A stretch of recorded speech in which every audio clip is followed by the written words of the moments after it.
With 2 races left on the NASCAR Modified Tour, the final New England appearance, Jamie the Jet Tomeno had a minimum point lead going into the final 2 major events. Well, so far everything's gone my way. Mike had a couple of bad races where he didn't finish. It wasn't under his control. He didn't finish the race and stuff. And he's a tough competitor. He's a champ. And I got these 2 races to finish good. If I can keep him in my sight, I think I can do it. But I can't let him out of my sight. Well, yeah, we thought we had a good cushion last year going into Martinsville with a 95-point lead. We saw what happened to that. So it's not over till it's over. We're just taking them one at a time. And I'm very relaxed and just going to take it, just run hard, try to win. The World Series was about to go to green. It was Jeff Fuller and Tom Baldwin making up the front row.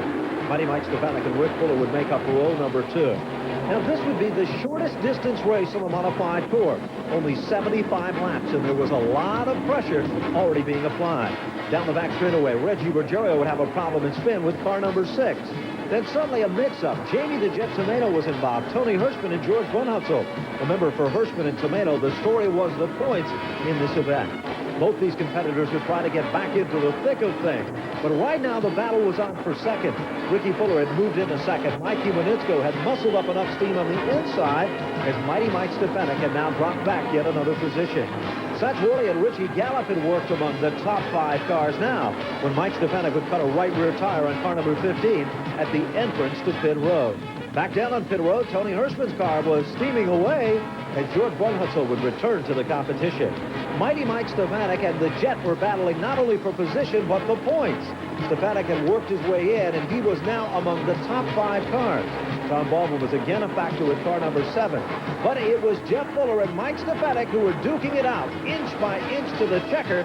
It was Jeff Fuller to the winner's circle.